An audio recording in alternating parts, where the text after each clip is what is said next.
If we can engage our body in its native ability to seek and destroy, we can fight back against many things, cancer being one, but really any fugitive cell. There are similar characteristics that are waiting for the right message, and that's the right way to eat, the right way to live. And when we send that into them, we get these remarkable spontaneous remissions, as they're called, like magic. Well, maybe it wasn't magic. Maybe it was actually just giving our body what it needs to do the right job. Welcome to the Good Clean Nutrition Podcast. I'm your host, Ginger Hultin. I'm an integrative practicing registered dietitian nutritionist. And today I'm talking with Dr. Jeffrey Bland, someone that I've followed for years and heard speak many times. He is a founder of the functional medicine movement, which is incredibly important to me and the way that I practice. In the first episode of this two-part series, we'll help you understand the importance of and complexity of the functional medicine movement. Also, what your labs say about your health and how you can advocate for a functional medicine approach even in a more traditional existing medical system. Dr. Bland, welcome. Well, thank you. I'm really looking forward to this, Ginger. I know you use the word functional a lot. And of course, you're the founder of the functional medicine movement. As we get started, I just wanted to hear straight from the founder of the functional medicine movement. How do you define it? Functional medicine is one of those terms that's actually been around since an article in the Lancet Medical Magazine in 1844. I had no idea when we started the concept that actually it precedes us by a century. Sure. The way that we define functional medicine is it's looking at the upstream, or let's call it root causes for downstream clinical pathologies. And so rather than trying to, as Dr. Sid Baker would say, name and blame your condition by putting a name to it, we'd like to know where it came from, how it got there, and how it uniquely could be ameliorated by treating its cause and not just its effect. Right. And now we have genetics, and now we have tons of interesting blood labs, and we know about the gut microbiome. So we have an edge up on where they were back then. Absolutely. How, in your mind, is that a different approach than what the traditional medical system looks like right now in the US or worldwide? The way that medicine was developed and how it evolved over centuries, going all the way back to Egyptian medicine or traditional Chinese medicine, was built around a set of observations. In the most extreme case, it could be a person bleeding, or a person with bumps on their body, or their skin erupting, or something that was very vividly graphic that required a person to intervene immediately to save that person from death. That construct then led into a differential diagnostic profile that we call the disease mnemonic. And the disease mnemonic is very valuable if you believe that everyone who does not have a disease is well. If you think that the absence of disease means the presence of wellness or health, then you are kind of deluded. Where do chronic illnesses come from? And why do people that are not acutely ill experience things like behavior change, depression, anxiety, fatigue, all these things that don't fall into a tidy definition of a disease, and therefore become kind of the unknown domain of healthcare. In the medical model, as it was structured around diseases, it's really good if you are in a situation where you fall into one of these nomenclatures that we call a disease, for which there is a treatment that can be applied. But there are these individuals, in fact, 75% of our healthcare dollars presently are spent on conditions that are not related to those clear examples of disease. There are chronic illness, things like pre-diabetes, pre-autoimmune disease, pre-depression. It's really a syndrome rather than a disease. There are many more syndromes than there are diseases. And the problem is that we don't have a good formalism in our medical education and treatment system to know how to manage syndromes. We treat syndromes in the absence of a better tool as if they were diseases, like premenstrual syndrome would be an example. Premenopausal syndrome would be an example. The situations related to anxiety disorders, we know that they are not necessarily diseases, but they're also functional disturbances that lead to the loss of quality of life and to what we consider chronic health issues. So where do they fall? That actually led us into the development of functional medicine, because we felt we weren't trying to replace what is already known, But there's this big, broad other area for which we have not got the same degree of capabilities that we think was an unmet need. And that's where I think functional medicine can play a role. What I hear over and over is I look young and healthy. My labs, my traditional labs are normal, but there's something very wrong with me and no one knows what it is. Like that is 90% of my patients. I know that they need a functional approach to medicine because traditional medicine isn't getting them where they need to go. It's very easy for people to point fingers and say, well, medicine is failing me. But medicine is delivered by practitioners who have various different types of degrees and different types of experiences and specialties. If we go back to Ayurvedic medicine, or we go back to traditional Chinese medicine or Native American medicine, they're dealing with the human body too, but they describe it in a very different way. How do we employ the best of what we have learned in science? There was actually part of the conversation that Dr. Joseph Pizzorno and I had in the foundation of Bastyr University back in 1980. We wanted to marry together the emergence of science around function with this rich history of natural medicine in the United States that became Bastyr University. With nutrition also, it has to be integrative and it needs to have a functional lens because I tell my clients every day, you can eat a perfect diet and you can eat all the blueberries in the world, but if your gut health is a mess and you're not sleeping and you're really stressed, you're still going to have so many problems. So I like to think about it very holistically. Yeah, thank you. I think, Ginger, that's really insightful. And, it's interesting to me that when I've looked at Dr. Abraham's work with Orgain over the years, coming from his background, his experience, it marries in so much. These are like convergent experiences that converge into a central theme. There's not one button we push that answers all problems. These are all tied together I call them signals, that we're exposed to all these signals. Some of those signals come from our diet. Some of those signals come from our relationships, some from our environment, some from our patterns of behavior. Those signals are picked up by the body. The body has all these antennae, these receptors that pick up this information, and then it gets translated in part through our genetic uniqueness into what we call our phenotype, how we look, act, and feel. And the variable is not our genes, those stay constant, but the variable is how our genes respond to that information, which is tied to this epigenetics, these things that trigger how our genes are going to respond to our environment. And the concept that we are now able to modify our epigenetics by practicing the right things. You don't get good at anything unless you practice it. So if you don't practice your health, it just doesn't come free of charge. You have to add something back into the system. I work with people for 6 months at a time at a minimum because of the complexity and the challenge. And I always tell my clients, I need a really long runway to help you get through all of this. I'm wondering if you work in the same way when you're working with this complexity. Do you see it as a long runway and as a lifelong approach? I co-opted a word that was coined by someone else called simplexity. Our role is to take the complexity that we learn about the interaction of the human body with its life environment and to distill it down into a simple message that people can actually implement successfully in their life.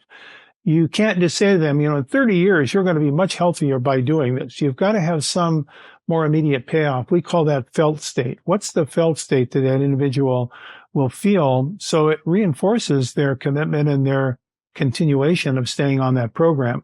As we've developed the functional medicine programs and as I've kind of guided my work over the last 30 plus years, it's all around listening to people as to where are their problems with their felt states. So we're not just saying to them, you're less likely to get cancer by doing this. What we need to say is, yes, you're less likely to get cancer, but in the meantime, you're going to have more energy. You're going to sleep better. You're going to be more functional. You're going to think more clearly.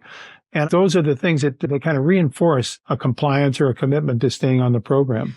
I love helping people with their energy and their gut health. Those are my two favorite things because with nutrition and with an integrative approach, I feel like I have so much power to look at what's going on with somebody and intervene there right away. A lot of my clients are feeling better in those two categories within weeks, if not months of our early work. Yeah, you said it, that our biochemistry can be changed in about 12 weeks. So a person has to hang in there for about 3 months to really get a substantive change in how their body is functioning. If you really want something that lasts and sticks, you need to change the basic hardwiring of some of your biochemistry, which takes, say, 3 months. In that 3 months, you want a person to be on a track so they're seeing the improvement. You need to have something occurring throughout that period. And so we've tried to design over the years all of our kind of intervention programs around that timeline. The gut is such a great candidate because you can change the gut flora and alter the gut microbiome in 48 to 72 hours. So you can actually start making changes. In fact, you got to be cautious a little bit not to change it too quickly because that can speak back to you and start to produce adverse effects, diarrhea, all sorts of other digestive problems can occur by trying to do it too quickly. This is a little bit of the art of doing our types of intervention. You want to have the patience with the patient to get to the other side of where they're going and to meter the therapy. Some people are very fast responders. Other people are slower responders. So that's why I believe that personalization is really the key to this. It's not just one size fits all. Orgain has an ongoing commitment to planetary health. This includes sourcing high-quality planet-friendly ingredients whenever possible, with many products being USDA certified organic. Orgain is B Corp certified. Certified B corporations meet the highest standards of positive impact on society and the environment. This reflects Orgain's ongoing efforts to be a force for good in the world when providing clean, accessible nutrition for all. To learn more about Orgain's ongoing efforts to expand access to clean nutrition and implement sustainable practices, visit Orgain.com. I wanted to hear a little bit more from you about the type of health issues or diagnoses that fit really well into functional medicine. I'm thinking like long COVID, which is a fascination of mine, allergies, which is a struggle that I have, chronic fatigue, you mentioned, a lot of issues that women struggle with. How do you see those fitting into functional medicine well? That's another really important question. Because of my age, having just had my 78th birthday, I have a few decades of experience to draw on. And right now with long COVID, we're going through a little bit of a deja vu all over again, because I went through the HIV/AIDS and then the chronic fatigue epidemic in the early 80s. We did quite a bit of clinical work in the chronic fatigue area. I'm kind of proud that we were the first group in 1990 to start talking about mitochondrial health in a clinical perspective, not just a scientific perspective, the energy powerhouse of the cell. And now I'm excited to see how much about mitochondria is being explored and discussed, and it's like in the center of the ring now. But back in 1990, mitochondrial defects were only considered in these inborn areas of metabolism that were caused by genetic aberrations in mitochondrial DNA. Over time, however, we started to recognize that there are functional disorders in mitochondria, and that's what I call mitochondriopathies. And these are not where a person is necessarily born with a genetic defect. They just don't have the capability for their mitochondria to do the work that it needs to do to convert food into energy effectively. It's just like building up carbon on the cylinders of your automobile engine. You just can't get full power. And that translates into things like sore muscles with lactic acid buildup and digestive difficulties, cognitive deficits, because our brain cells, our neurons are very rich in mitochondria, so our brain can't produce enough energy into our heart and vasculature. 75% of the volume of heart cells are mitochondria. So if we have bad mitochondrial function, we've got cardiac problems. So we started really focusing in on how that relates to the symptoms you see with chronic fatigue, fibromyalgia, and now long COVID. And when the first examples of post-COVID were being discussed, or long-haul COVID, we wrote a couple of papers saying this looks to us very similar to what we saw with chronic fatigue syndrome, which is a functional mitochondriopathy. And so maybe we should be putting these all in the similar bucket for treatment. How the immune system has become injured, it captures bad messages, it moves into a pro-inflammatory state, inflammaging, so to speak, and it's a consequence of mitochondrial dysfunction that lowers your energy production. I'm very pleased to see that the Institute for Functional Medicine has spent quite a bit of time developing now clinical protocols supporting mitochondrial function, what we call mitochondrial resuscitation back in the old days, but supporting mitochondrial function.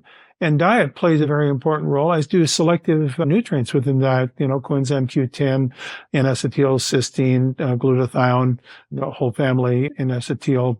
Well, there's a variety of different nutrients that we can employ for rejuvenating mitochondrial functions. I'm happy to say that this field that we kind of birthed now 34 years ago is really starting to get legs, and the body of science is starting to say, hey, well, those guys weren't too far off the mark when they started talking about this, 4 decades ago. That must feel really validating in so many ways. It is actually, because As you know, if you step out and you decide to say things that not everybody agrees with, you're going to be a candidate for criticism. Criticism can be healthy if it's directed the right way, if it's not personal criticism, if it's criticism of ideas, that can help sharpen your ideas. That has been the way that we've kind of evolved the functional medicine model. We've taken our critics and we've tried to use as motivators for answering their questions and for addressing their issues. It's just a question of getting people to understand and be willing to take charge of their own lives. Yeah, it can be scary too, because for a lot of folks, it goes a little bit outside the norm or the traditional path. It requires an open mind and being a little bit brave. And you also have to be a big advocate for yourself. And I'm constantly supporting my clients and ask these questions. Let's see if you can get these lab drawn. Advocate for yourself. And it really requires that. We're moving into this era of a greater transparency. We're also into this kind of breaking down some barriers that we're starting to see democratization of knowledge. And as long as it's democratization of knowledge that is helpful and not manipulative and gives people informed choice as to how they want to manage their body, which is the most sacred thing they'll ever own, we're going to move the society forward. I often say, we're each facets on the diamond of life. We're uniquely brilliant. And what we need to do is find out our lesson plan, because our lesson plan that's encoded in our genes is for at least a century of high-level blissful living. We just need to find out what that lesson plan is and then implement it in our life. Ooh, I love that. I love thinking about that. There's not like one way or the other. There's lots of wiggle room, and it depends on who you are and what you value and what's going to work for your body. The construct to me has always been, let's make sure that we are regulating that which we can regulate, which is the microenvironment of our cells, because our cells have a native intelligence in them that they know when a foreigner is there, and they know how to get rid of it if it's not gone too far. If it's got into angiogenesis, it's got into kind of a differentiated state, it walls itself off, it develops these protective mechanisms against the immune system. But if we can engage our body in its native ability to seek and destroy, we can fight back against many things, cancer being one, but really any fugitive cell. We could say that there's a great correlation between heart disease and cancer, because fugitive cells in the heart and the vasculature are associated with atherosclerosis. It's kind of like a benign tumor in the arteries. So there are similar characteristics that are waiting for the right message, and that's the right way to eat, the right way to live. And when we send that into them, we get these remarkable spontaneous remissions, as they're called, like magic. Well, maybe it wasn't magic. Maybe it was actually just giving our body what it needs to do the right job. I just had a patient yesterday reach out to me with an email, and the title of the email said, Stage 4 pancreatic cancer, starting second year of remission. There's so much chatter right now about starve cancer, no protein diets. Like, my clients are always trying to do, no carbs, all this. But I'm like, we have to protect the healthy tissue. That is really critical, because cancer is in there also. So anyway, from a nutrition perspective, I really am about nourishing the healthy tissue so that you have a better chance to fight against the foreigner, the invader, like you said. What's the fine balance between starving a tumor and feeding the host tissue? Where does that balance derive? And as you know, there are many different therapies, dietary therapies, that have been publicized or used to try to find that balance. And some of them are quite off the mark. Others come closer to finding what the right balance is between starving a tumor, because we know that the tumor personality is very different than a host cell. A host cell likes a lot of oxygen. It likes a lot of various nutrients that nourish its function. A tumor cell likes a more anoxic environment. It doesn't like oxygen. It can be a lactate metabolizer. It likes to be dark and oxygen deprived slightly. There are different ways of feeding. What I always have enjoyed about learning from you, Dr. Bland, is you know a lot about nutrition and you weave it into practice. What's the role with doctors in nutrition in your mind? We're starting to see the medicalization of education being in the subspecialty hospital-based clinical practice, and that's really disease care. So I put that under the term disease care. Then healthcare is this bifurcation into people that are asking different questions. They use different assessment tools. they evaluate the patient from a signs and symptoms and a structural perspective differently than the person who's focused principally on the diagnosis of disease and its treatment. And you're in a good example of that. With your training, you have selected to use your skill and education in a certain way to refine your expertise around a collection of things that is in the field of nutrition, but it's not just general nutrition. You have a much more specialized, deep understanding. Where we get into problems when a person takes a 2-week course in nutrition and they think they knew everything. And because like any field, it has a deep, huge body of information that you don't pick up in a weekend course. It's so tempting for folks to want to try and simplify nutrition. And that's where so much of the misinformation comes from. And so dietitians, it's master's required. And a lot of us are doing more than that. And so you have to spend years and understand the anatomy and biochemistry and chemistry. And it really is like you are a true healthcare provider. And a lot of folks don't realize what nutrition is and how complex it is. Over the last few years, I guess I would say 3 years, I really become deeply interested in one aspect of nutrition, and I would call it immunonutrition. How does the immune system interact with various components of our diet? For me, this interest in how specific nutrients influence immune system function really became kind of a driving force. And that's such a driving force that my colleagues got so kind of tired of hearing me talk about it. They said, Jeff, you got to find a place to put this passion. So I started a company called Big Bold Health 3 years ago, focused specifically on trying to understand more how nutrition can influence the rejuvenation of our immune system. Because what we have learned, and there's been a couple of Nobel Prizes in medicine and physiology over the last few years awarded for this, is that the immune system can be rejuvenated. It can be reprogrammed. And it's not a one-way street. The immune system has the capability of restoring its function. The cells that we have in our body today, our immune cells that are floating around in the various organs and tissues in our blood, will not be the same cells that we have, say, 4 months from now. Our immune system turns over about every 4 months. So the question then is, those new immune cells that are replacing the old immune cells, are they the same, better, or worse than in terms of the function of the ones that they're replacing? And for a lot of people, as they grow older, their immune system gets worse. So the immune systems that replace them are not as good as the ones that were there before. And so that's called immunosenescence, aging of the immune system.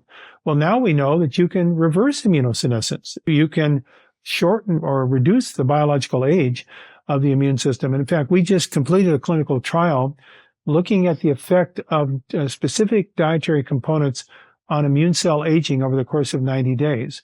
And what we were able to demonstrate is that this collection of phytochemicals, polyphenols and flavonoids, when administered for 90 days to individuals, was capable of lowering their immune age up to 47% in 90 days. Now, that had never been reported before. The effect that they're having is to epigenetically reprogram the cells as they're being reformed, as the old cells are dying. And these new epigenetic reprogrammed cells are naive, and they have the capability of making their own information. They're not already predetermined to be kind of inflammatory cells and inflammaging. So we're learning some things now at the frontier of immune science that we can translate into therapeutic nutrition that's going to give us a lot of ability to maybe give our immune system a little bit of an opportunity to find a new, healthier resting place. As we think about functional medicine and personalization and getting to the root of the problem, I do want to think about the financial aspect and how that fits into the traditional medical insurance model. As a dietitian practicing this way, I've had a really hard time even being able to take insurance because what I do, it just can't be confined. So what do you think about that as far as functional medicine and accessibility? That's really been one of the major things that Functional Medicine Organization, the IFM, has been focused on, is how do we make this all comers available and not be socially or economically discriminating against certain classes of individuals or certain socioeconomic backgrounds. And the exciting news for me is that we're starting to see ways of delivering functional medicine in different levels of sophistication. And if we start off with the basic principles of functional medicine, the tenets of functional medicine, those are free of charge. There's no charge to those. So then the question is, how do you develop the right kinds of delivery system in which those principles can be delivered as effectively and as efficiently and cost effectively as possible? Yeah, that's such a great point. Functional medicine from a nutrition standpoint could be something like eat more different types of veggies and fruits. It can be really simple. It doesn't have to be some very expensive, complex thing.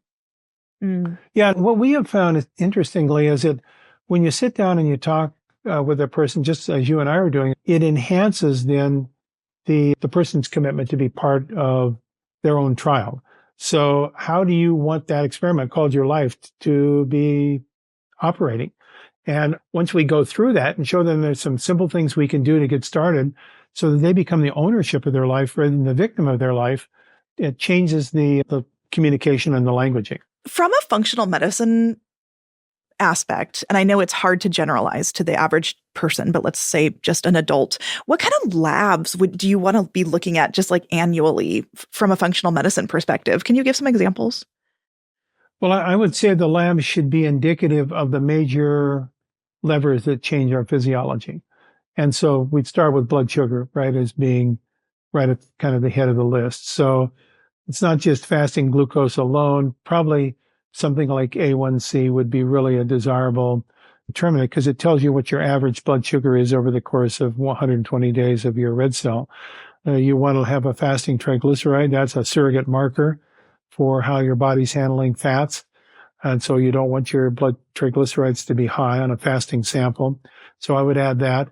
Then you say, well, if you're going to do that, wouldn't you add cholesterol as well? And wouldn't you add HDL and LDL? I would add those as well as important because they're measuring aspects of how your body's handling and metabolizing fat. Then you go to protein. We've already talked about sugar with glucose. We've talked about fat, now protein. And there's why I'd look at albumin and globulin and creatine in your blood. This is another 3 principles that are very commonly done for the same price. And so they will tell you a little bit about your protein sufficiency.